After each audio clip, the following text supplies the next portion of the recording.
All right, we'll go ahead and get started at 9:31. And we will start with the roll call and determination of quorum. Great. Josh Crum. Yep. Matthew Lehane. Here. Paul Agnello. Sam Amin. Here. Chris Cole. Kathy Coffey. Here. Adam Derrick. Here. Melvin Here. Amy Garbarini. Hi, virtual.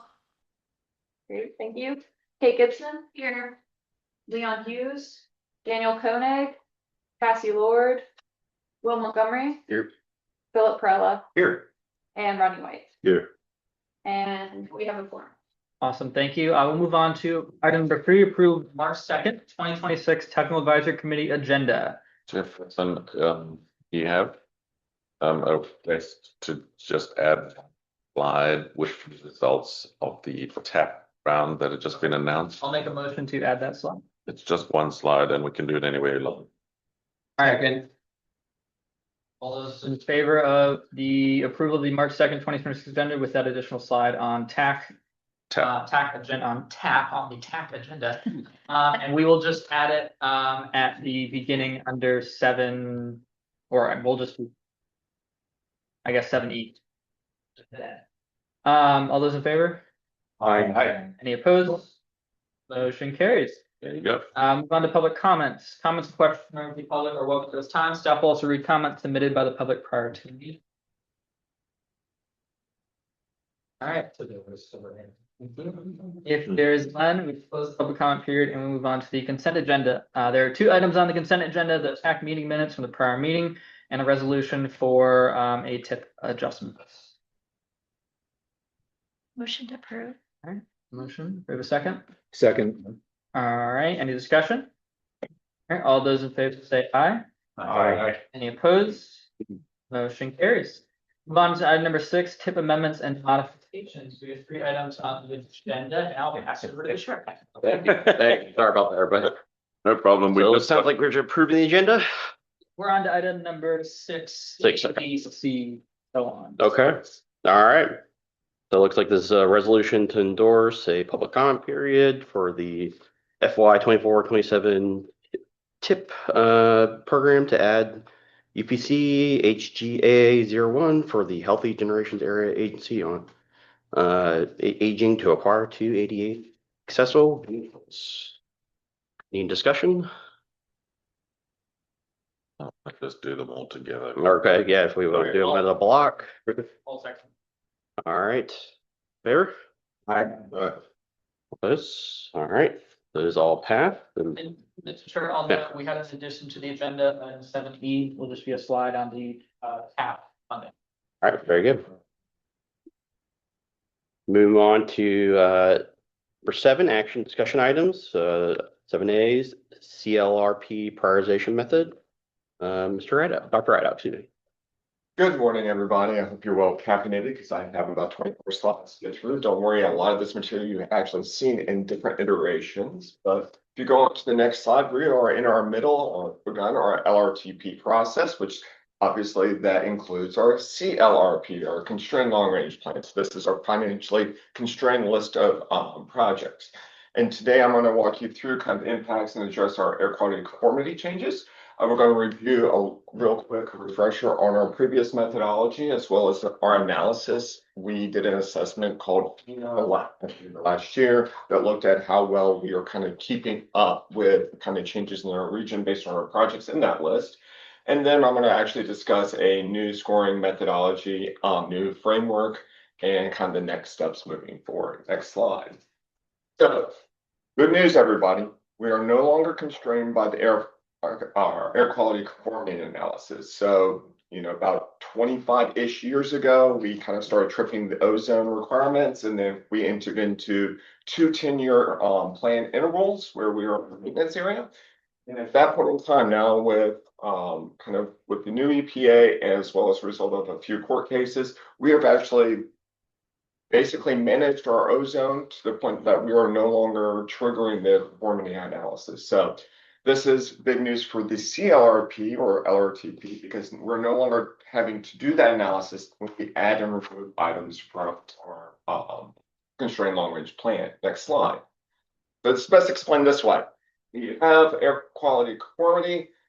Adding and removing programs is a lot bigger challenge because basically you have to trigger that and do an assessment to see if you're still in compliance. Without that, we can now move items to and from the CLRP as we need it. It still has to be fiscally constrained, but it almost becomes more like a tip action where we just have to do public comment and go through that process to be transparent to the public. Next slide. So biggest thing I want to say is the CLRP is now and the needs list, moving things to and from. So as your projects advance or maybe get delayed or not no longer a priority, we can move between those without additional steps. Next slide. So if you look at our previous methodology, it's a very large document. You have 25 pages of scoring. 22 of those pages are also like 2008 scoring methodology, and the remainder is an antiquated smart scale technical document. So previously, you wanted to make sure your jurisdiction's projects made it into the CLRP, because not making it and then trying to get added back on, there was an additional layer to basically have the feds do their quality conformity analysis on it. So you really wanted to get everything in and then park and sit on it for about 5 years and then do it. So being in and out was a much bigger challenge. Again, now that we don't have that requirement, moving things to and from is a lot easier. Next slide.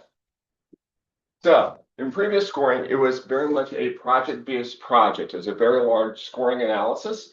It used a what was labeled a smart scale evaluation. I'll get into why that was kind of in name only in a little bit. But it had a large list of requirements, and you had statewide coordination, which was basically a B-train score, and then you had projects benefit, which was a staff level kind of eyeball adjustment to a lesser extent. We had to write and explain things. And then we had basic divisions based on what type of project it was, the classification of the road, the transit plans, active transportation projects. Next slide. However, what I do want to point out is that while we said smart scale in our evaluation, it was really never a smart scale analysis. It used the same categories, but it counted very different things. The other item to make note of, it's an older analysis, so previous land uses. There's also scoring in areas that we weren't necessarily as competitive on statewide, but this was kind of dependent creating what was going into our CLRP. So I was just making note. We can continue with this, but this is kind of a staff recommendation not to, just because it might give a weird scoring balance if we try to advance things further. Next slide. So this is how it looks like. You have basically your measure name description, C1, C2, and it kind of gives you a scoring assessment at the very end of it. And it's kind of very much a numerical heavy overall weighting numbering. It kind of gets into the weeds there. Next slide. But if you actually compare it to smart scale, depending on which one you compare it to and which iteration you have, you can actually start having very different things pop up. So in ours, we're calling it C1, C2, but this is current volume to capacity. What smart scale is increasing total person throughput. So you're actually getting very different things. We're labeling it the same, but it's no longer that. So that's the reason why at least staff is recommending avoiding the smart scale label. I think it's still important to pay attention for what smart scale. It's still a major funding thing, but we should avoid labeling something as smart scale when it's really not measuring the same item. So next slide. Moving on to our FINA analysis. Next slide. What we see, particularly when we're looking at our out-year models, is that our region is not being able to keep up in its capacity building. We see very severe congestion building on most, if not all, of our major corridors.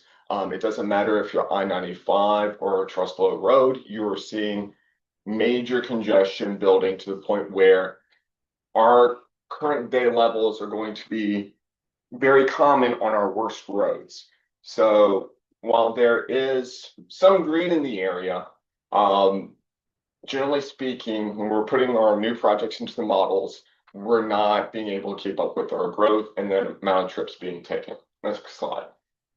So when we start looking at where we're putting our projects, I'll get to this, our capacity building projects, things that are actually moving the needle. We can do intersection improvements. We can do a lot of small things that can kind of spot check kind of a pinch point.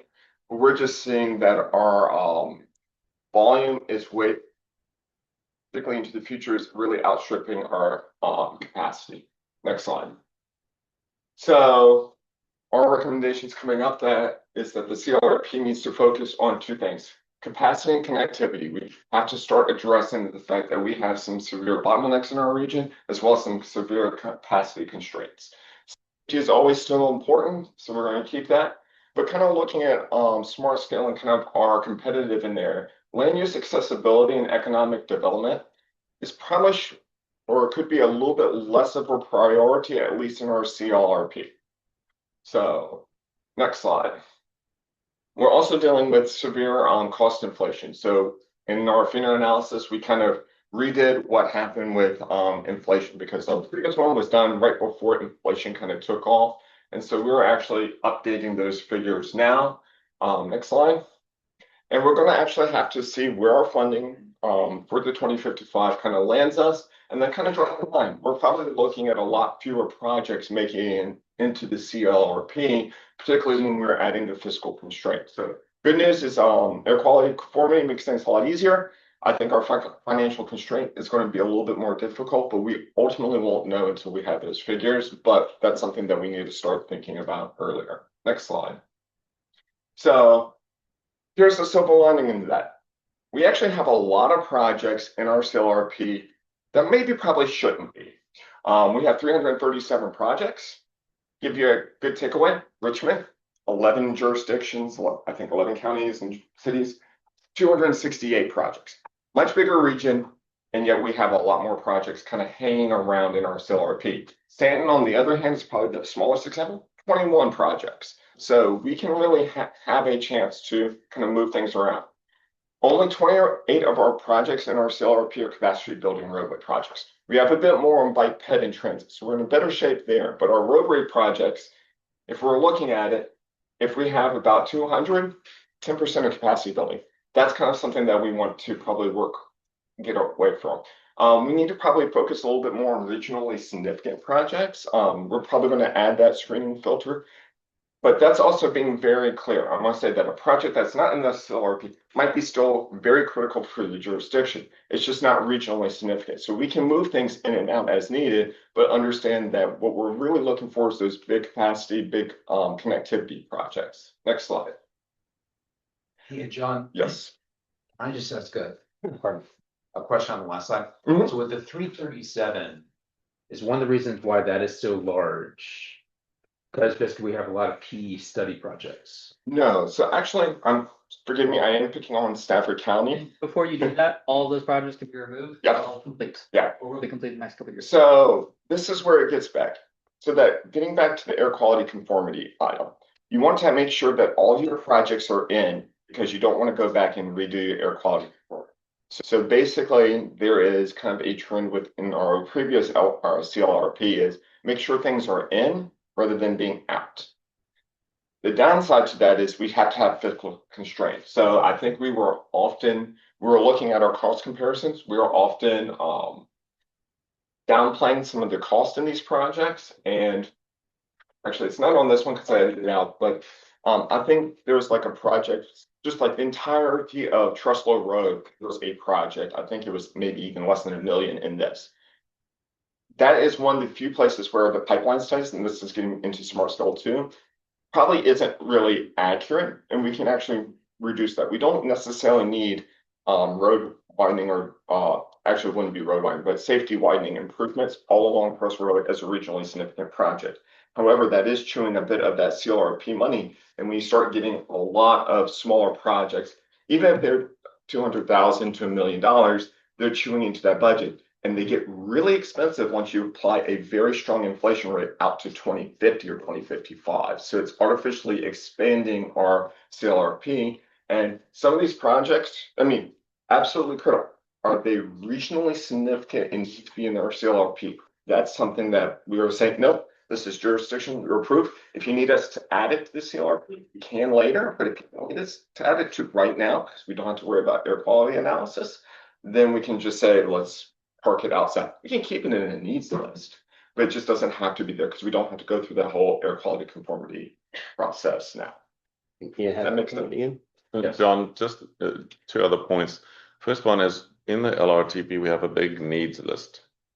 And some of the projects that are currently in the CLRP, we should shift probably into the needs list. Simply because they don't have to be in the CLRP. There are like speculative projects where we almost know nothing about the project yet. It's too early to put it in the CLRP. We don't have a single dollar on the project, right? It's like one day we'll get money and one day we'll do something about it. So speculative projects, we should still put in the long-range plan, but put it in the needs list and not put it in the CLRP. Then we also have some projects that are very small and really don't belong there. Like, for example, vegetation cutting, tree pruning and stuff like that. Honestly, I don't think we need to put tree cutting and pruning into the CLRP. It's not a regionally significant project, and it's just, and then we have projects that are speculative because they haven't been designed, costed, like the Greenway project in there. It's very vague the location is vague, the size of the project is vague, the cost estimate is just a placeholder. Projects like that we can put in the needs list, or we can leave them out totally if it's just vegetation pruning, because I really don't think vegetation pruning should be in the CLRP. So some we just park them in the needs list, and when someone puts money on the project, like a locality puts money on the project, or it wins a smart scale thing, or it gets TAP money, then we can put it in the CLRP really easy. We just need a 30-day comment period and it's done. It's not a complicated process anymore. So I think the point here is we need to look through those projects, and ones that are not regionally significant, either move them into the needs list until we've got some money on them, or remove them if they really don't ever, like, I don't think tree pruning really ever belongs in the CLRP. I don't think anybody puts tree pruning in their CLRP, but we have it. So I think that's one we can just leave out. I mean, go ahead, do your tree pruning. It's monthly. Okay, good. It would have to cost 50,000, and only ever cost like 5,000. So we'll take it all, right? So that's the kind of thing we're talking about here. Let's just get rid of the padding and put some in the needs list where it can still get re-added to the CLRP, but so it's not forgotten. But we don't have a cost. We don't know how big it's going to be. We don't know enough about it, so we'll put it in the needs list. When you put money on a thing and it's reasonably significant, then it has to be in the CLRP, right? That's important. So I think we should try and focus on, first of all, what do you call it for your CMAC when you first screen projects out? So I think we should do screening to separate projects from those that belong in the CLRP, and then only start scoring. So the screening can determine where to put them. So yes, exactly. Screening is the next slide. So I want to do the screen to score method. First, we're going to have our current step, smart scale, FAMPO, or other funded projects, so CMAC and other things. Automatic qualifier goes in because in theory, these are the projects that already have funding or are funded within the next 6 years. So if you're at that stage, you have to be in the TEP, you have to be in the CLRP. It's like, you don't want to remove these at this project because they have money or basically considered good to go. So they jumped into it. And so we're going to we take that money out. We know that's the near term. And so we're going to have a lot of midterm needs. And what we want to do is a screening for regional significance, not a black box, although I used one because why not? We'll have fun with this one. And then if it's screened out, what I want to do is not just screen it out and say goodbye, send it back to TAC. And I'm going to say, do y'all want to move this one back up into the needs list? And we can hold it there. And then if it's screened in, do a simplified scoring that either elevates it into the CLRP or drops it down to the needs list. And as I can say, I'll put TAC right back here because after the end of that, I want y'all to go back and say, okay, what projects need to be raised up that we think that for whatever reason they are critically important. They have to be in the CLRP because something goofy that the staff did or scoring or whatnot. Or that's not really a priority for a jurisdiction now, so we're going to move it down into the needs list. And we would rather have other projects using up that limited pool of funds in the constrained list. So out year timing, I almost want to kick all of these because I want to say to the TAC consideration to then move into needs list because I think we're going to have a lot of cutting that we're going to need to do. And even though we have mid-year projects, I think the financial reality is that there's slowly going to become more out-year projects, depending on kind of the lift that's needed for each one of those. So screening and scoring is the first approach. Question, Matthew? Question or comment? I guess first thing I'd ask is what is the total cost of all the projects in the counties and cities CIPs that we're actively doing? Essentially that first upper left box. Yep. And before we even submit project, get in anything that you all are projecting. Yeah, that's what we're still waiting on. Right, is Yeah, it gonna that's- be that's- $1 billion or $1 billion is really what I'm getting at? Realistically, it's going to be, I think the previous one was about $3 billion for the 25 to 30-year period. I think it's probably going to be more than the last, just because inflation figures, but it's not going, I think inflation for project costs are going to be Yeah, going faster than what their expected plot is. was that 3 billion in line with the first blue box, or is that only the midterm and out year? That would be every Everything. 3 billion. Alright, so both the localities is about billion, a little under $1 billion. That's so, okay. Yes. I just had a question, like on the timeframe for the midterm, I know like with the next round of smart scale, I think some of those projects won't be done until like 2035 or something like that, should the. Yeah, but We can look at that. I kind of put the midterm kind of on early smart scale and out, like, once or last year of this CLRP exists, should be the last year of the expected smart scale. That's kind of what I think I was basing that number on. I could be a year off, but that was kind of my thing. So the midterm was going to be either side of kind of the smart scale window. Because I'm assuming that we probably want to have projects that are going in for smart scale in our CLRP. That's the reason why it's kind of just normal. Thing it in for scale, it should at least be in the CLRP. If it's going to be a future smart scale project, then we should probably expecting it to be also in the CLRP, but we also know that, like, for example, I think at least a few of our pipeline studies really aren't in our CLRP right now, which is kind of a unique thing. So we probably just need to work with the jurisdictions, particularly with now that we don't have the performing analysis, that we can elevate projects when you're expecting to put them into smart scale, either to have them in the CLRP, or if they're outside on the needs list, then we can swap projects in and out as you deem prudent. So are you thinking that projects that go into smart scale round 7 would be in the midterm? Potentially, yes. So my thing is the midterm is just making sure that, well, what round are we on? 7. 7, no, 8 would be midterm. 7, I would almost consider to be here. So, Going into 7. I mean, we won't be done with this until the end of the year, so we would know our smart scale projects then. Chairman, just a comment. Becky and I will be emailing all the jurisdictions, the state and local partners, the transit agencies, etc. Because we have to collect what that dollar income is going to be between now and 2055. I think we might have an updated one for VDOT. For everybody else, we don't have one. So DRPT and Amy will be reaching out to DRPT for a number. All of your localities, etc., will be asking for you for numbers of how much money you're going to spend on transportation between now and 2055 in whatever the brackets are.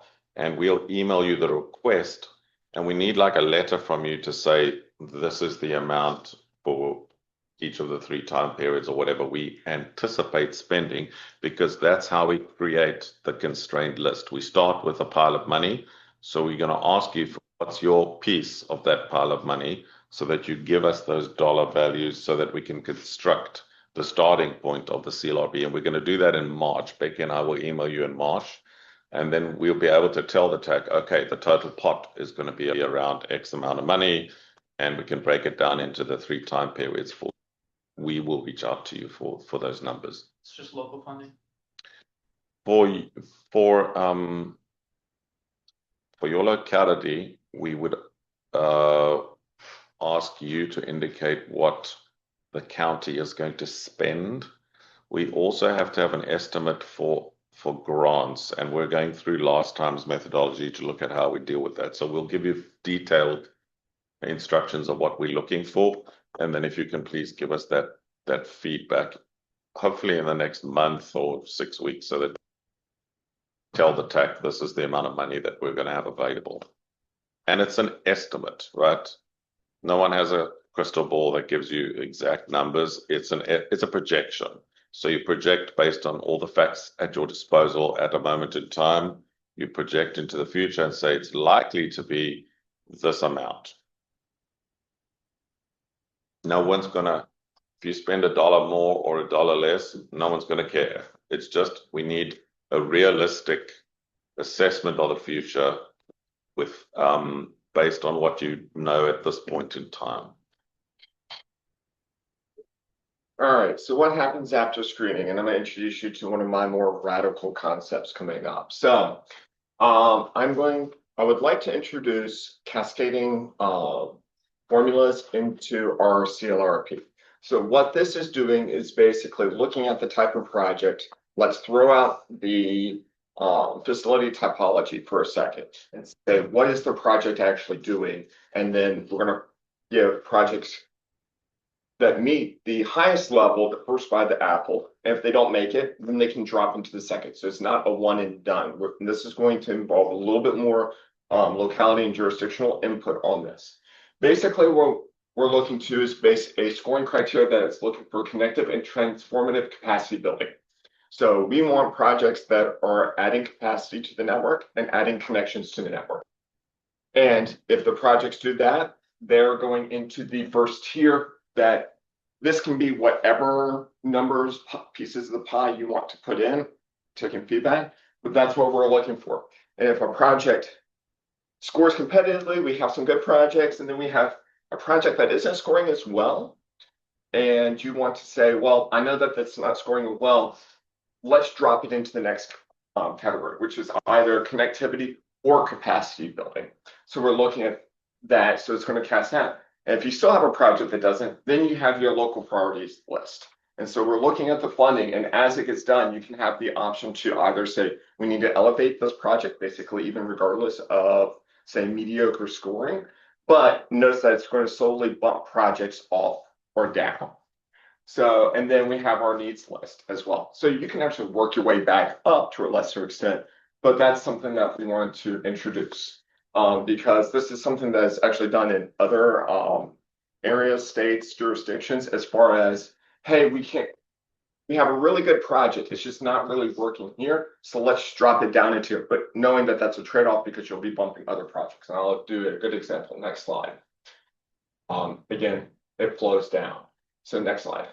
So I pulled projects kind of from Spotsylvania's kind of transportation master plan. So, and I took examples of each one. So connective and transformative, like Harrison Road interchange and widening, that is actually going to redistribute how traffic flows within the region, because that's going to pull things off of Route 3, off of Route 1. That in-between intersection is transformative, and alongside the Harrison Road widening, it's capacity building. So that is that first bite. That's where we're going to say we're going to throw the first piece of pie towards. Also pull Chancellor's Road extension spur. That's a new connectivity. It's a smaller road, surprisingly enough. So you don't just have big projects fighting with other big projects. You're looking at projects that are kind of doing the same. And so that would actually add 2 lanes, I think, maybe lanes at some spots along that road, that interconnection. It would still redivert traffic uniquely within Route 3. So again, it's transformative because it's changing how things are working. Then you have other transformative widening projects. So these are your big widening projects. If you're taking an existing facility and adding lanes, I-95, Route 2, Route 3 widening, this is what we're looking for. So, and then you have local priorities, and I kind of took over it, and then needs list, I just took a few other projects, kind of stuck it there. So if you need to add a new project, let's say the new post bridge, it's capacity building and it's transformative. It will redirect how the networks work. You can say, is it more important than these projects here? Yes, no. Yes, okay. But if you don't want to give up Harrison Road widening, you can move that one down. If you're going to say News Post Bridge, it really doesn't fit here. These are our priorities. Let's bump it down. Is it a priority over these? No, let's bump it down. Is it a priority over these? Yes, okay. But we're going to have to push some of these projects out. Or if it's a no, we're just dropping the needs list. So it gives you a little bit more control. Kind of, I'm trying to think. It's not adaptability or responsibility. I'm forgetting on the word now, but it gives you a lot more customization of how you want to drop the projects into the funding pot, rather than having one big funding pot and it's a battle royale. Now have a cascading thing that can actually help optimize your priorities and align either with your board's needs or within your own capacities and constraints within your jurisdiction. Next slide. So initial draft scoring, we'll be coming back to you on this, but we're going to be basically keeping it simple. We want everybody to be able to almost run these scoring items. If like you just had a piece of paper next to you and you know the VC ratios, you could do it right there on a pen and paper, not anything that's overly complex. Fast and connectivity, we're looking at connection areas in our network and our finger analysis on the long range model. That's going to add, and we're going to be looking on the adjacent facilities to see, okay, how much potential traffic can we pull? If it's capacity building, we're looking at average AADT and a multiplier with the peak VC ratio. So we're looking at both total load of the road as well as the peak time. So even if a road doesn't have a really bad peak VC ratio, but it's always busy throughout the day, we see this in a few areas of our model, we have something that's trying to balance that. Then we're going to be pulling a more simplified safety item that's looking at the crash modification factors. Rather than just looking at where are the crashes, we're actually looking at treatment that's proposed and we can figure that out. And then we're going to add items for if there's we're accomplishing our strategic goals. I am debating whether or not I want local priority points where you basically say, this is our priority of the city council. They have a list that can go down and say which projects are the most important. So it allows you to kind of lean into some projects that are crucial and lean out of projects that it's a good project. The score's great, but it's not really a lot of things that you're hearing about immediately right now. And so we're looking at kind of the weighting and determination. We're going to bring this back, but this is basically the initial first feedback for developing that list and working its way down the cascading formulas. Yes. I think My only comment is wanting to talk more about project benefits rather than just existing conditions. The first two bullets here are more so just existing conditions on the roadway network. Mhm. I'd be a lot more interested in talking about actual benefits of projects rather than just what's currently going on. So that's the $64 million question, because we can approach that in a couple of different ways. If we have everything up and ready to go, we can actually plug the capacity building projects, not all projects, capacity building projects into the model to see the benefit. Well, And we have to plug them in one by one yes. and then run it, do another Yes. one, run it. Okay. And you also even say if it's like tied, if it's a project that's kind of tied to each other where it's almost codependent, you start getting into. Yeah. There is a big modeling challenge and restriction there. So you're- Considering our current timeline, we need to have this ready to go. I'm not 100% that we can have that level. We're working towards it. We might be able to slip it in, but we need to work with VDOT's modeling group to see if that's feasible. Okay. The So- CPR version that they used in Smart Scale, relatively simple, doesn't require any modeling, so at least for widening projects. You just consider that if that's feasible or not to do. While we're talking about the model, I'll speak about this under staff report. We're gonna have to take some action on the model as well. Okay. So yeah, we want something that's simple that basically everybody could do basically while getting a cup of coffee to understand the scoring rather than something that's a bit more complex, because at the end of the day, if you don't like what goes in, it's very easy to change with the CLRP and the public reference. So next slide. So next steps, we're going to be listening to the LRTP survey. I'm actually quietly trying to work in Eugene's survey, the community's preference into it. Al, you don't know this yet, but the CTAC will actually be looking at a modified version of this because I'm going to try to get feedback from the citizens on the priorities. So it's going more into the weighting. So whether or not I want to add a multiplier, we're going to get feedback from the CTAC as well as the CLRP. We're going to bring a draft scoring methodology to the TAC in April. So right now, the feedback you give me now is exactly what I'm going to go back and plug in as far as the methodology. And then we're going to have an open call for projects. I understand we're trying to fit this into a smart scale window. This is not the right time to be going through this. However, I'm going to be just saying, send your draft or existing transportation master plans, and I can start working on that. I can start doing that. But we're going to do that in May, close in June. So hopefully that's at a small gap in the smart scale window. And then we're gonna have provide modeling to VDOT. We're gonna show a draft CLRP list in September TAC. Basically, that's when I want y'all to be pushing projects up, pushing projects out into the needs list at that point in time. And then we're gonna have a public comment as early as October because we're gonna have a very constrained window to get this done for the November TAC. And the November PC, yes. Chair, just 2 comments from me. I might as well just say it now. You've seen the new Weldon Cooper population data, I assume. We've had a chat with Pong at VDOT Modeling, and they are requesting that for the 2055 LRTP, we ask the policy committee to approve land use data, population and jobs for the 2055 year, right? Weldon Cooper doesn't have data for that year, so we can't rely on, well, Weldon Cooper plus 10% because we don't know what the Weldon Cooper is going to predict for that year. Yeah. We do have their projections for 2050. And VDOT suggested that we just project those out to 2055. And we obviously allowed that 10% above or below the Weldon Cooper numbers. So I'm going to ask John to do a projection and to bring you some numbers at the next TAC meeting to consider. And then we will need to recommend something to the policy committee. So we'll just give you what we can find and a projection out another 5 years. And then the TAC can debate that and give us advice on what we should recommend to the policy committee. That will then have to be put into the model, and VDOT does that. We don't do it. We've just got to give them the numbers. We may have to break it down into TAZs.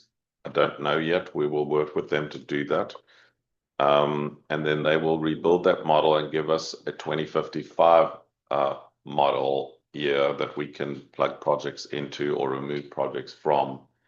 But there is some time constraints in how much of that building of new projects in the model we can do. And then last comment from me, really it's realistic now in the future to once a year shift projects between the needs list and the CLRP. You can't do it every month, but we don't have to wait 5 years or 3 years anymore. We can do it once a year. We can plan it in our schedule once a year, every like October or something. We put out a public, we put out for public comment an amended list in the CLRP, and then wait for the public comment, and then the policy committee votes it through in November. You can do that once every year, which means there's less anxiety about, oh, my word, my project isn't in the CLRP right now. We can get it in by next year if you put a little bit of money on the project, or somebody put some money on the project, and we can move it in next year. So it's not, I hope the anxiety level goes down a bit because we're able to make these changes. And I would suggest you do it once a year. And if that time comes next year and we don't have any new ones to change, then we just leave it. If there are new ones that we want to add or subtract, then we can do a 30-day public comment period and add it. So those are my 2 comments, Chair. It is now collaborative mandatory fund. Please do give John suggestions because he wants to come back to you with a draft method in a month if we can possibly manage it. So please, and if you get home this afternoon and you suddenly remember an extra thing you forgot to say, email it to us so that, you know, the rest of this week, John can get some inputs from you so that he can work on building a methodology to score the projects. Talk about modeling later. Modeling, we're going to come back next month. I have some comments on modeling. Please send us those comments. We will next month come back to you with The proposal for the travel demand model. The proposals we're going to come back with will relate to the land use data, the population, and the jobs and all that kind of thing. So if there's other things, then feel free to raise them. Okay. So one comment on that. We are working with the travel demand model for an effort in Stafford County. And we did a comparison to the version 5 model, which is the prior model, 2019. and the version 6 model, which was and we found that the VNT in the version 6 model was over 1 million VNT lower than the version 6 model. The version 5 model, sorry. So the new model showed that VNT was significantly lower than what was done pre-COVID, post-COVID.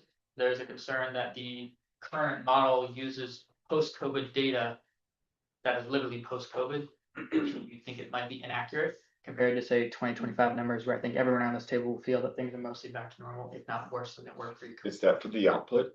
Yes. Okay, I do think what we're also seeing there real quick is that, as roads hit congestion, we're seeing a big drop off in the number of trips.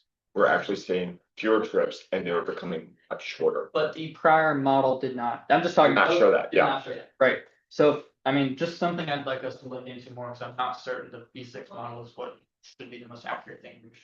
I think every time we find a thing like this, we must check what's going on. Can you send us an email? Because what I'd like to do is forward that to VDOT modeling and say, we've noticed this. Have you thought about the implications of this? What are we going to do with the model? I mean, I think it's quite clear they use data from 2021 and 2022, right? So it's like, okay, was that really the best idea? They use what they had, understand, but things are very different now than they were in 2021 and 2022. So I'll do that. They have to update the model for our long range plan, but then 2 years later, they're going to have to rebuild the whole model anyway. So let's feed this data into their process so that they're aware. But yeah, please do it in writing, because I'm not going to get it quite accurate. Just Anything else, John? That should be it. Any further discussion? Yes. So I had one comment on the funding situation. So basically with our county with our CIP, we're going to basically get that approved at some point in April. It's for 10 years. I would like to use like the final version of that as an input to this, but you had said you wanted information in March. There's a way just to wait until April to give that to you. so for the money, that's Becky and I. John's doing the what to do with the money. Becky and I are doing with how much money is it. So we're going to send you an email or a letter in March, but we need to give you time, obviously, to give us feedback. So if it takes till the end of April to give us the numbers, that's fine. Right, the numbers to do that would be September to show the draft, because I'm not going to be looking at any funding levels for the scoring. The screening and scoring, I'm being like, not taking money into it. And then we're gonna apply money to it afterwards and like go down the list, depending on how you want to cascade projects and what tier you want to put that money into. So Paul, if that works, I think we can agree now that we will only need the dollar values by the last day of April. Would that work? Yeah, that should be able to work. I think the VDOT is the easiest one for a change because they've already done numbers. So I think we've almost got it.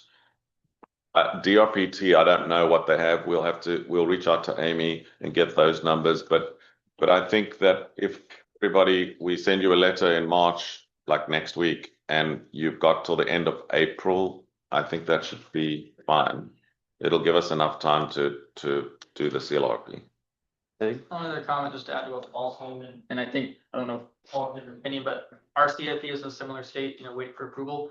At least on the project side, I don't anticipate any changes on projects, but there could be a chance that our board says we want to do this project or that project, and that'll be in April as well. So just potentially a change there, but I don't anticipate anything there. There's one little curveball I need to throw into this. You all know this, but you've not thought about it for probably several years. The projects you submit to be put in the CLRP, we need an updated cost estimate, because we need to know what that project's going to cost now, not what it cost 5 years ago when we put it in the CLRP. So just bear in mind in your planning, you can submit the same project, but not with the same cost estimate because we've had this ridiculous inflation. So we're going to need your projects to have a cost estimate again. Or I get to do that and I'll meet the worst in the OIP in our projections. We have everything from Stafford. That's what I sent you on Friday. Those are our most accurate numbers for everything. There'll be some inflation on the list at the bottom that I sent you. We can inflate it to the year that it's going to be constructed, but we need it to be accurate as of today. And that is part of the reason why I had out here down here, it's almost immediately get to that, because that's where the cost estimates get really tricky with constraint lists and where it's the most fuzzy and just Everybody at the table needs to eyeball those because if you throw it in through scoring or whatnot early enough, you can get some weird stuff. And that's the reason why I'm like, that needs to be, TAC needs to eyeball all of them.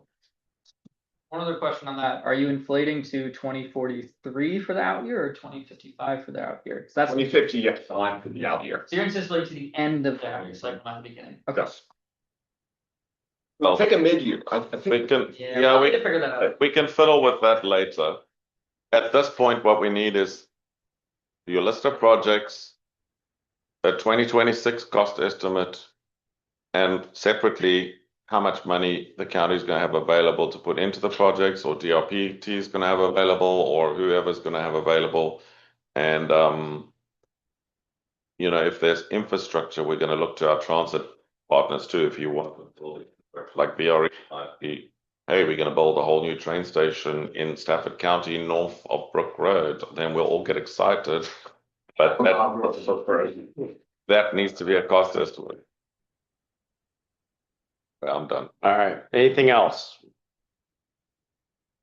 Thank you, John. Moving on to item 7B, endorse resolution 2639, directing a public comment period for the draft Fredericksburg Area Metropolitan Planning Organization Title VI Program Plan. Eugene. So, all right, you do today is the resolution that would direct a 45-day public comment period for the Title VI program update. Next slide.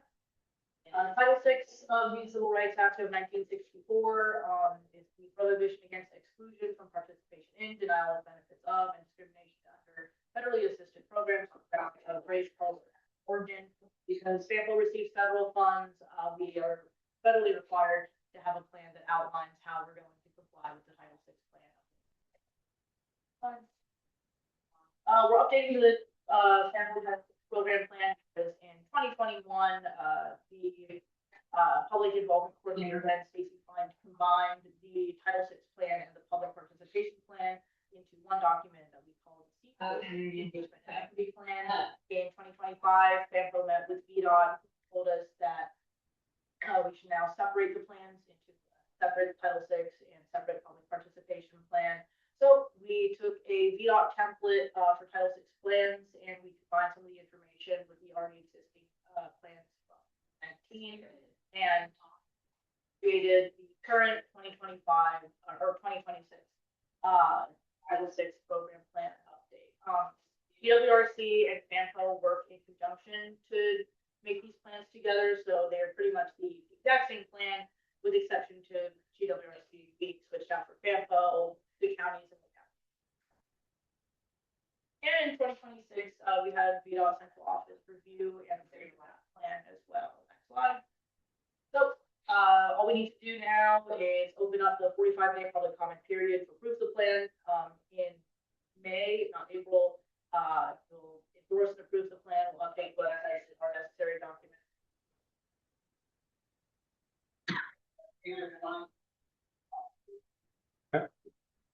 Any questions, discussion? I'll motion to approval of the comment period resolution 26-3. All those in favor? Aye. Passes. Moving along to item 7C, smart scale pre-application readiness. Here.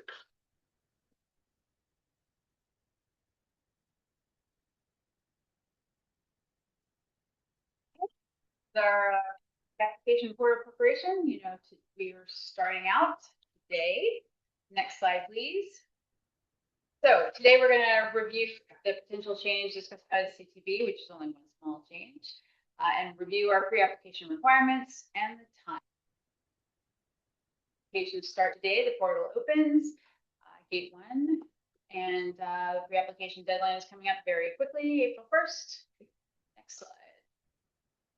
So requirements. The first thing I want to let you guys know, the last Tuesday's presentation is finally up on the VDOT resources page. I emailed some of you all the points of contact for locality just a minute ago when I discovered that. So first of all, one of the things they went over was your description. It must be very specific, not why you're doing this project, but exactly what the project is, the description, the termini, all of this.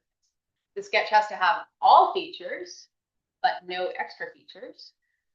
Your list of features and their description be very clear. Don't click any extra features. Your schedule, clear definition, start date, all that. Your supporting documents can be draft versions of the application. And your cost estimate, you can have a placeholder if you're working with VDOT. And one other new thing this year, you have to have existing ridership data for any of your transit features. Questions on that? Nope. All right. Okay, so at the last CTV meeting on the 17th, they have a potential, can't speak this morning, need more coffee, a potential addition to HPP eligibility. This mostly affects the localities, not the MPO. They are going to add an innovative intersection, not just interchange, to eligibility. They're going to vote on this next month. What this means is localities who are already applying with an innovative intersection may now be able to apply for HPP as well as CGP. Basically all that means. That's the only change that we've got right now. Now, notice that line down there. There's an anticipation of larger changes coming to the program. We don't know when. They did say, well, it's not a great time for changes right now, but be prepared.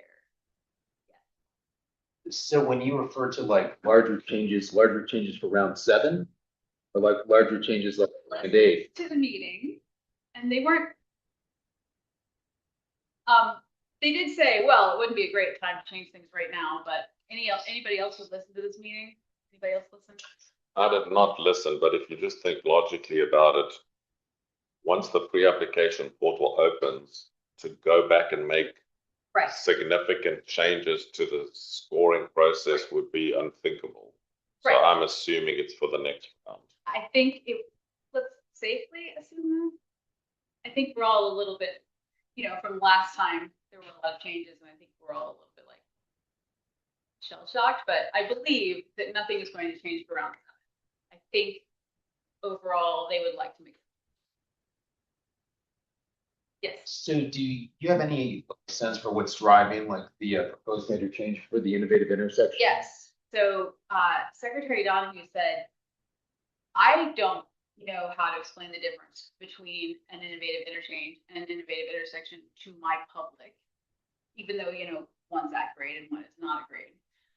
He thought, he said it was common sense, basically. It's common sense, almost administrative to him. That's what he said. He was really pushing for it. And it does make sense when you've got a corridor where you've got an interchange at one end, you've got intersections over here, and he thought it just made sense. Now, again, it has to be regionally significant on the COSS. That was it seemed like he was really behind it.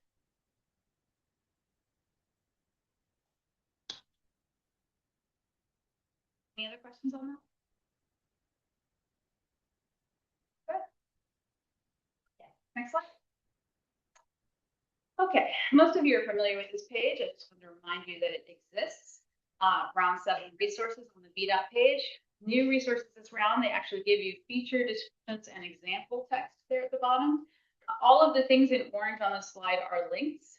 So if you don't know what to write about your features, you can look there for examples. Next slide. So if you owe me anything for your applications, please send them as soon as you can. You guys are doing great on that. Thanks, and very best of luck on all of your applications. Great, thanks. So I actually had one little question. Can you actually just go back to the pre-application requirements? So are these the pre-application requirements in terms of what? One more. Yeah, there you go. What you want to see from regional applications, or is this the actual list? So this is the list Requiring for the pre-application. this is the list from the presentation the other day. Yeah, so this is for everyone. So this is essentially filling everything in the portal, and then the documents you need being sketch, estimate, study, or that's not needed, and then transition. Right. Those are supporting documents. Those were examples. Okay. Etc. Examples of things you may need. Draft versions are. Yeah, I was my understanding we didn't need the study document. Now just need Ron knows where it's going on.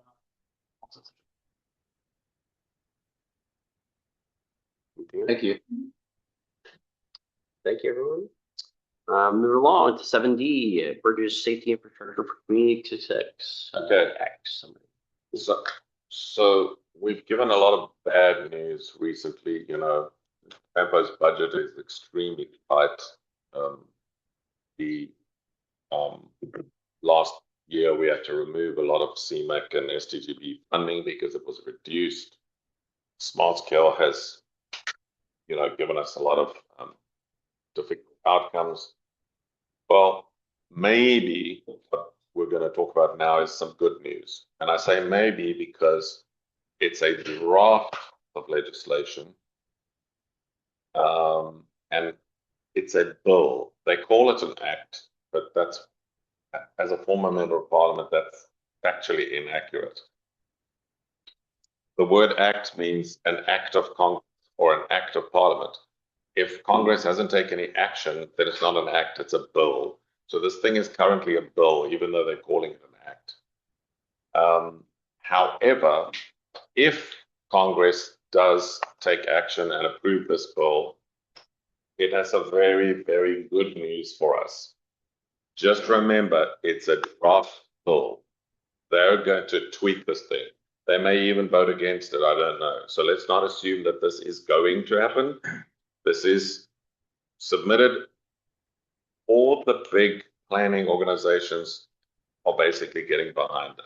So it's been drafted in Congress. It's been submitted.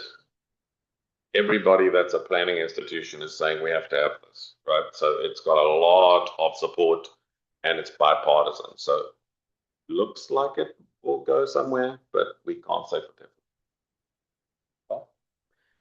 Ian, can you just speak like typically there's a kind of a transition reauthorization that happens every 5 or 6 years.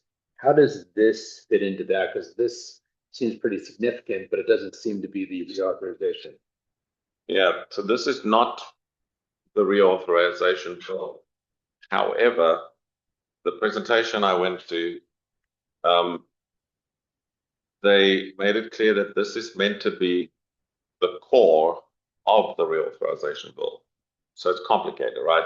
It's meant to be a subset of the reauthorization bill. The reauthorization bill will theoretically be this, plus a bunch of other stuff that this doesn't have.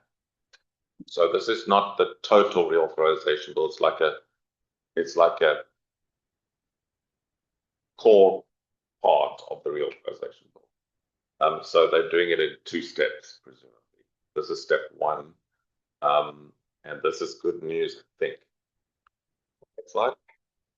So the bill's name, Bridges and Safety Infrastructure for Community Success Act. The fact that bridges is the first word in the title should tell you something about the thinking and the policy. There's a lot about bridges in this bill. Yeah. And there's a lot about safety. So, you know, it doesn't, for example, have a lot to say about transit. So that's why this is not the whole reauthorization bill. This is a subset. There's links. You can review it all yourself. There's an actual copy of the draft bill. The Lots Coalition, and I'm going to explain that in the next slide, are backing this, promoting this. They want everybody to write a letter of support. This is like, they think this is Christmas and we all have to back this thing. So just so you know, next slide. Who is the Lots Coalition? It's AMPO. Everybody know what AMPO is? MPO is the same as MPO, and the A is for American. So it's the American Metropolitan Planning Organization. The Association, sorry, of America. Need another A in there. Metropolitan Planning Organization, the association. That's the national association, right? They are backing this thing tooth and nail. The National Association of Regional Councils, the League of Cities, NACO, etc., etc. Everybody's backing this thing, and they really are asking everybody to back it as well. Next slide. So the bill is not the new Surface Transportation Reauthorization Bill, but it is a major component of the Surface Transportation. It's a draft bill. And in those committees, there's going to be give and take. While a bipartisan group constructed the bill, you know, when it gets in committees and somebody says it's too much money or whatever, so, you know, you don't know what it's going to look like when it comes out. What's that old saying that a mule is a horse that was designed by a committee, right? So we don't know what this thing's going to look like when it comes out, but this is what it looks like going in. We'll monitor the progress on this bill and let you know when we know new stuff. Next slide. They're targeting bridge funding based on the condition of current bridges and the ownership of current bridges. They're trying to make it easier to renovate your bridges. And they say that bridges that are locally owned are in a much worse state than those that are owned by the state or the federal government. They're really worried about locally owned bridges. Okay, strengthens the flexible formula programs. This bill in a big way pushes money down to the local and regional level, right? It doesn't push money to states as much. And it pushes it all the way down to the local and regional level, which is a big change in the allocation of dollars. There's new money for safety to high-risk roads. There is new money for MPOs and for rural transportation planning capacity. Lots more money, right? They reinforce accountability and locally driven project selection. There's a clause you'll see now that they spend, when state DOTs spend money in rural areas, they have to now coordinate with local communities in a much bigger way than before. They want local communities to have a say in where the money gets spent. Next slide. Okay, so they're pushing money from the National Highway Performance Program into STGB. So the amount of money going into STGB is going to increase significantly. Not so much CMAQ. And the logic is that STGB is more flexible and they want to give more flexibility to local communities to spend money. So they're going to push more of the funding into STGB rather than into CMAQ. It creates additional funding for STGB, additional funding for PL, which is the money that FEDPA uses to run the office and pay staff and pay the rent and all that, and rural planning funds. You know that the rural planning funds have not increased for 23 years. And the rural funds, I believe, are state funds. So now they're saying federal. They're also federal? Okay. They haven't increased for 23 years. For the first time now, they're saying we need much more money for rural transportation planning. So that is a big change. Next slide. Yeah. Question. I know like the 5303 funding, that's been kind of a source of concern with not going up, going down. Will this help that? There is less talk about transit in this bill, so I can't answer that in detail. Let's carry on in the slides, but they are definitely pushing money to, just go back a slide. They're definitely pushing money into STGB, into PL, and into rural planning. There is less talk about 5303 in this bill. I think that that's why they're saying this is a subset, because there are other funding sources that have to be dealt with. I know that the Republican representatives in Congress were arguing that they should no longer be funding transit out of the highway fund, that they should find a different source of funding for that, which I would guess is going to be a new taxation system, but that's not contained in this bill, I don't believe. I mean, this is good for TAC and STBG for us. Is there any idea to talk about increases to this thing? I've got some percentages, not dollar values. Okay, I didn't see that. Okay. It's in the slides, we'll get there. Next one. So the bill updates the bridge funding formula. And they're going to divide the money, not by population, by the poor bridge condition. Here's where we start getting into numbers. 25% of funding is spent on projects that appear in an MPO's regional tip. Now, I suspect that this particular section was written by an elected politician and not by a transportation planner, because we can't put a thing in the tip if it doesn't have the funding. But now they're saying 25% of the funding is going to be spent on projects already in the tip. So my question to them is, how do you get a project into the tip without any funding on it? So it's very, a politician wrote this, not a planner. So I think that this is one of the things where they should probably tweak it in Congress when it gets into committee, because it doesn't seem logical to me. What's the intent on that though? What are they trying to, what's the point they're trying to make by it? Well, they're trying to add more money, and they want to add more money to projects that the MPOs approve of. So they're using this tip as the vehicle to do that. I think it's the wrong vehicle. I think they're doing the opposite. I think they want more on projects that aren't in an, saying only 25 needs to be spent on MPO projects, i.e. tip projects.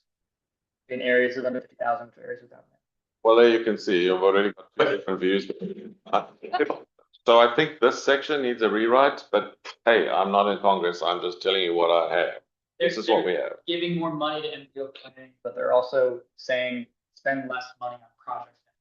I can't understand why AMPO didn't give us a better discussion of this particular item, because it's the one item in the whole presentation, and a lot of these slides come out of their presentation. If you see the colors at the bottom of the slide, that's not my slide. Those are the ones I took from their presentation. So what this slide totally means is a little bit vague, because they've said something there that makes no sense. You can't add more money to a project that is already fully funded and in the tip. Like if it was infill and then you're using. It's real weird. So I think what they mean and what they wrote are not quite the same. Let's see how they fix this one in the committee work in Congress. But anyway, there it is. Next one.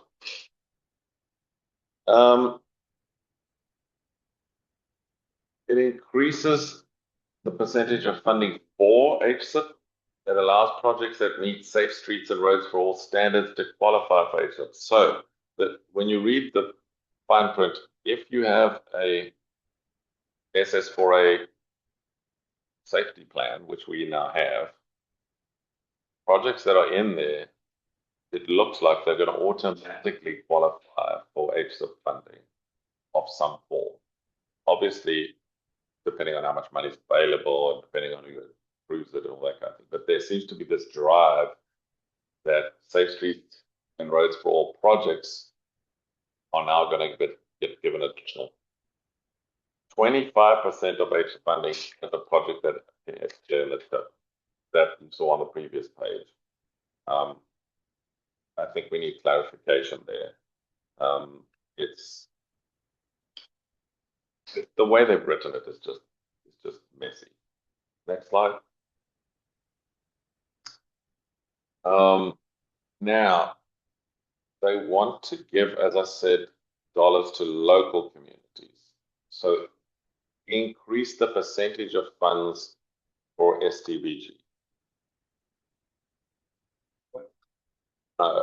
They do 7% for the MPOs, but not for this particular program. So they just say increase the percentage. They don't say by how much. And that doesn't also tell you where they're going to take money from. If the total dollar value increases, then it'll come from the increase. But they may be taking it, for example, away from CMAQ. I don't know. But they don't say where you're going to take it from. They just say where you're going to give it to. There's going to be more STGB money. We can't say more than that.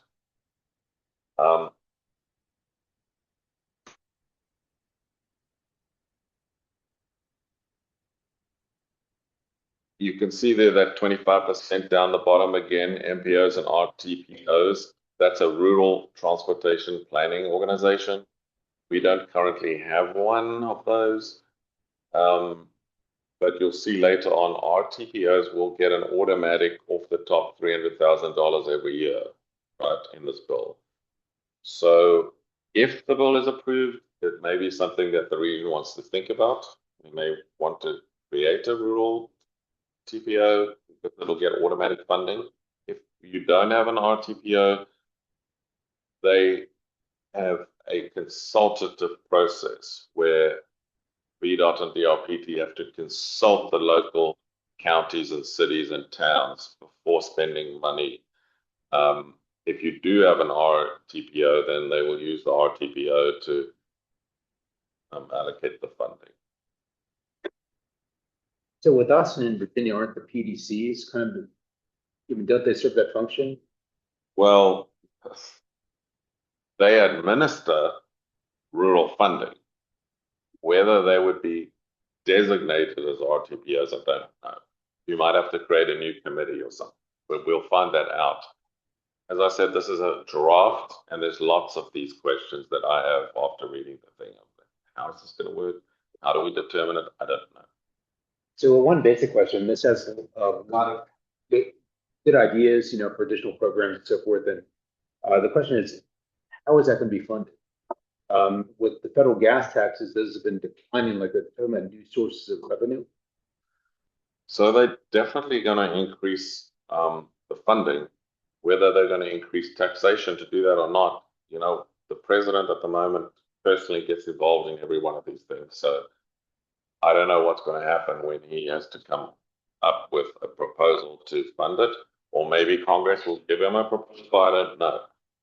But that's a very good question, because the highway tax, the gas tax, the federal gas tax has not been increasing to keep up with the other thing, which is why I know the Republican Party in Congress proposed removing money that's allocated to transit from that fund, so more of it can go to roadways and interstate highways and that kind of thing. But then the question is, where do we get the dollars for that other pot? I don't know. And that's not there's no legislation that's done that yet. It's just an opinion expressed by members of Congress. Next slide. Here's where the numbers that Matthew was asking about, we can actually tell you. Currently, 0.8% of federal highway program funding goes to PL funds for MPOs. They're proposing to increase that to 2.5% of federal aid highway program. Triple. That's a tripling of funding. Unfortunately, they're not doing it before this budget, and we're going to have an extremely tight budget for the next year. But in the future, if they propose this, it will increase funding to MPOs of PL. Again, there's no mention of what happens to 5303. We don't know. Also, they're eliminating the 20% match for PL funding. At the moment, match gets applied partly by the state, right? So maybe the state won't have to cough up their portion any longer. They may be able to retain the match that the state would say. Also, there's a line that says MPOs may become direct recipients of PL funding. There's a lot of qualifiers attached to that. You can't just go and do it. There's a whole financial plan you have to work out. Again, we don't know if this will survive Congress's process, the proposal.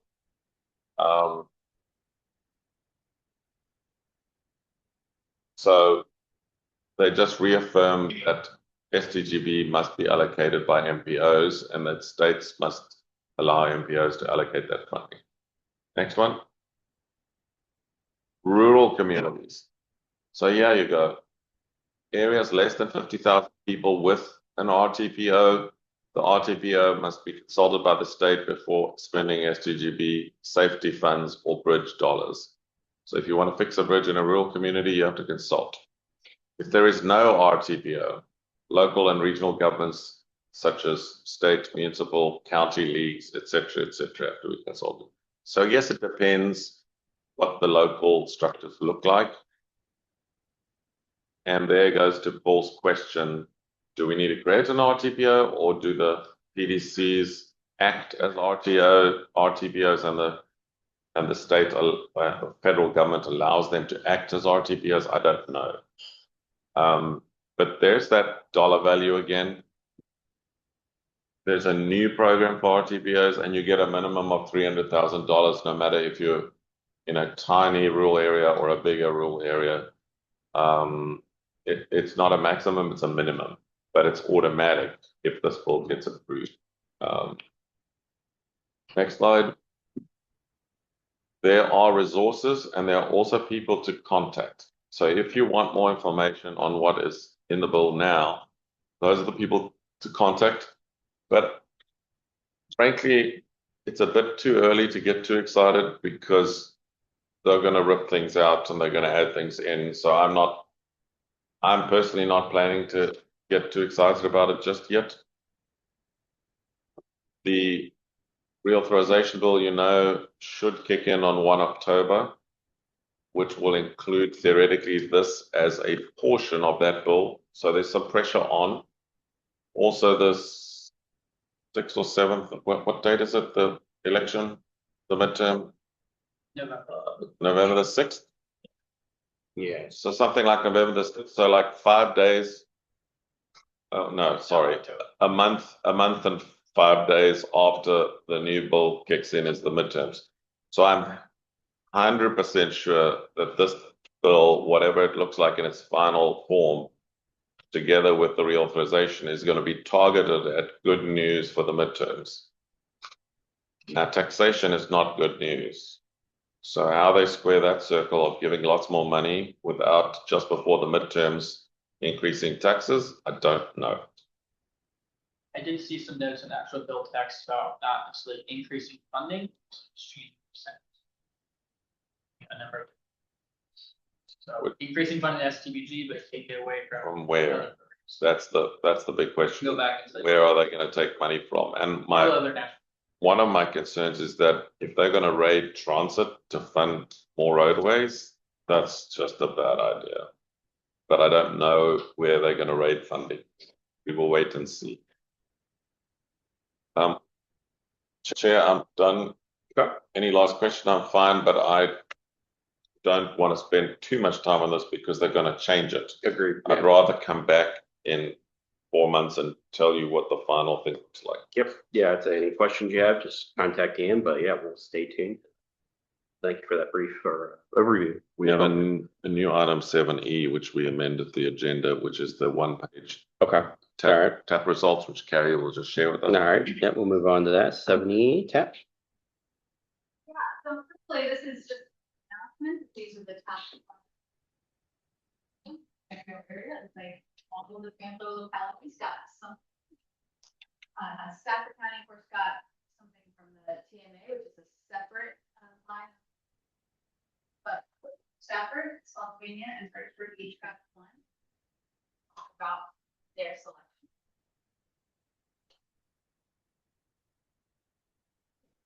Yeah. The Germana Point sidewalk, is that new connector road or is that a separate one? So that basically will connect to basically the connector road project, but this is along the existing road. Okay. It's not basically on both sides, it's just one section. Are we all replacing the sidewalk down by the 7-Eleven, or is that staying? That's staying as is. It started from like Lee Hill School Drive going north. Where is to, that? I think the street is like up Helio. I mean, it's good news. We got projects funded, so I like it. And I'll say even for the city, we scored the second worst in the whole state and still got funding. So don't give up hope. That's a good point. Ever want to apply for something? Yeah, that too. So, anyways, anybody else want to say anything? All right, moving forward. Yes, well done. Staff reports, I think, is the next item. Yep, Chair. staff reports. We got more tip updates, complete street plans, and FY bill grant for the river crossing. So, start with Received all of our potential tip projects last month. So Famco staff is currently compiling the list based both from DRPT and PDOT. We have our analysis going, looking at benefits and burdens based on different communities across the region, as well as working in some of our congestion mitigation. So we're looking for bring you the initial draft document for next TAP meeting. Yes. Are you guys adding the TAP projects that was discussed? since they'll need to be added at some point. Yep. Okay. We still got time, but we are going to be slowly adding those as directed. We'll wait for the state to direct us to make those connections. And if we have any additions to that, for instance, other TAP projects that we're working on, that we're gonna plan on, if we want to request those be added, should we just email you? Once they're fully funded, they go into the TIP. Okay, So, can't go in before it. Part of the issues that we get when we apply for congressional earmarks, the parts of it is they say, is this project in the TIP? mhm. The answer yes or no, that makes a difference. So that's a problem. John, can you just speak briefly? What's the schedule for FANFO approving the tip? What's the schedule for basically the state approving the STIP based on that tip? Okay, yes, so we are looking to have ours approved probably in June is the earliest timeline we can get it. The state itself would also be approving around June as well. We are probably looking at it. The state tends to start freezing, but this is for the FY 27 to FY 30. So this tip actually does not go into effect until October potentially. It can delay a little bit longer for that potentially, but normally we have a freeze on projects coming through in throughout the summer, and then all of a sudden by October, November, you'll see an onslaught of tip modifications and amendments, which are typical that result in us doing a pretty heavy modification at that point in time, or I should say modification or amendment at that point in time. So we're looking at it, and yeah, I think we got the information about a month and a half later. We're looking to claw back a couple of weeks from that, but we're still going to be a month behind our normal schedule. But it's going as expected right now. It sounds like Congress doesn't actually understand the process of putting something into the tip, because whenever you talk about the tip and Congress, they all think that we put projects in the tip that don't have full funding on them. And we don't do that. So somebody's given them wrong information, and it comes through every program, every document, every whatever, that is this thing in the tip? Well, if you give us the money, we'll put it in the tip, but it's not in the tip because we don't have the money. It's like it's a stupid cycle that goes on. And the same thing with that previous bill that I just showed you. It's the same language in there. The language is wrong. I think they generically view it as a measure of readiness, but it's just not really. They should ask, is it in the CLRP? That's a much better question to ask, because then it's worth funding, right? But if you ask if it's in the tip so that we can give it money, I'm like, are they going to place money that's already? It just makes no sense. Leah? Yeah. Thanks again to everyone who participated in the streets workshop a couple weeks ago. I sent out a follow-up email that Friday or Thursday that same week. Questionnaire, just kind of summarizing what we talked about in the meeting to get feedback from you to incorporate into the document. So this is a timeline out through the document being adopted by the policy committee in August. The main date I want to emphasize is March 27th at the end of this month. We hope we can collect all the feedback from you so that at the April committees, we can start presenting what the final content of the plan will be with that feedback. Yeah. So please send Lena any changes, edits, new ideas you have that we haven't in there. We'd like to hear now. Great. And the follow-up email with the questionnaire is a great place to start for what you can send back to me. Yeah. Thank you. Ian? Thank you, sir. Becky, do you want to comment on the bill, Grant? Yes, so last Tuesday, we made the petition to for our field grant river crossing tiered NEPA and thank VDOT for their help. Others, the team effort and it helped. Question, could you talk a little bit about the late change to the description? I think it was the NEPA plus detailed engineering and then change the NEPA plus modeling. So we explained this at the policy committee and at the GWRC board meeting. VDOT indicated that they are not in a position to administer the grant. So we cannot do the engineering part that includes things like, I understand. we can't do it because we are not able to supervise drilling samples and all that kind of thing at GWRC. You really need somebody else to administer that. VDOT just informed us they're not in a position to do that. So we've removed all of that from the application, which means that it's a much lower cost item now. It's 6.7 million instead of like almost 19 million. So it's a less expensive, and what it's going to do is a tier 1 NEPA. What I'm thinking of. Yeah, understood. I just wanted to know what the change was. And Yeah, so we're doing a tier 1 NEPA, and we will get an EIS based on the tier 1 NEPA. that's certainly more attainable cost. So Yeah, and it's 6.7 instead of 19, so we think it's got a better chance of being approved. All right. That's it. Updates from agencies and localities. City has a few updates. Want to give the opportunity to the other localities for any? All right. Start spouting. all of our construction projects are ongoing and going well. Good. Anything from Fred or BRE or OmniRide or? We have our 2 new big buses that are going out to check out routes, so they'll be hopefully Right. service in April. So you'll see them in the region. Any particular routes you think you're putting them on? We're trying all the routes Okay. to see which ones will be best. I mean, our city routes are the busiest, so, and we do have some routes in Spotsylvania and Stafford that we're looking at too that are busiest. You might see some surveyors on our trains over the next couple of weeks. We're recounting now that we have all of our curtailed service and new train on the Manassas line, so trying to get a better, more accurate ridership picture. And I assume you asked the question, where do you live in the survey? Oh, no, sorry, this is the not the survey, this is the where we have people go out and count all the passengers. But the survey will be in probably like a month.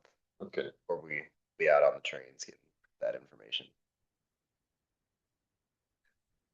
All right, so really just really a couple of staffing updates in Fredericksburg. Probably the big one is, if you haven't heard, Mike Craig, he former in my position, but in the director of community planning, left to go to the town of Ashland. So so his last day was on Thursday. So and then Bassam, I don't know if you want to make your announcements or he's gonna be sticking around for a little longer. So yeah. So he was gonna retire, but they sucker him in, but I think they have a whole succession plan, right? So Bassam retired, and then they brought you back to stay another year or something. Okay. That's right. And then last bit of news is I am going to be leaving the city soon. My wife got a job out of state in North Carolina, so my meteoric rise with TAC is over. And but yeah, I've only been here for a year, and I somehow got to the chair position somehow this quick. But I want to thank you all, especially staff, Ian and Lita, Becky, Carrie, John. Say anybody else visit. Sorry, but a pleasure to know you all and get to work with you, and wish you all best of luck moving forward. So.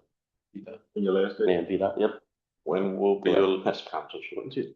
My last day will be March 27th, so I'll be here through the end of the month. But after that, it's Bassam or someone will. We got Bailey over here. I think he'll be stepping in a little bit too. Bailey Thompson. Bassam and Bailey, we're looking at you for a second. We will need a TAC chair, and it will be just for 3 months because it'll be for.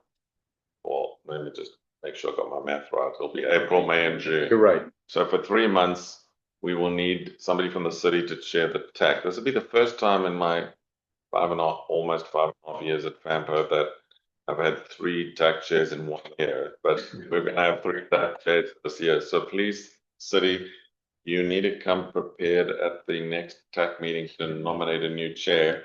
And I guess I'll have to ask the vice chair to open the meeting next time as well again. He seems to be getting good at that. And then we'll call for nominations. Chair at the next meeting, please come with a name of somebody that you'd like to chair it. And then it will rotate to the next jurisdiction in 1 July. The April 6th. So I have it here. Yes. I may not be.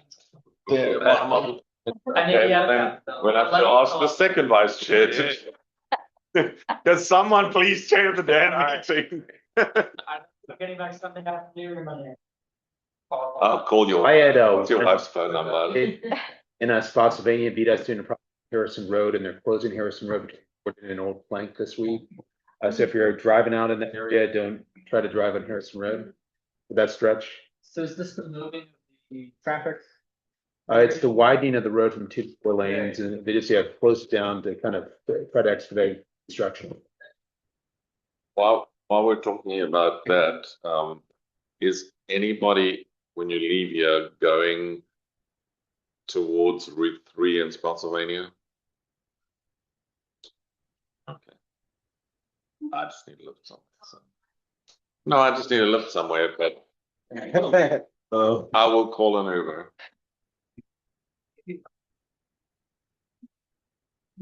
Anything else?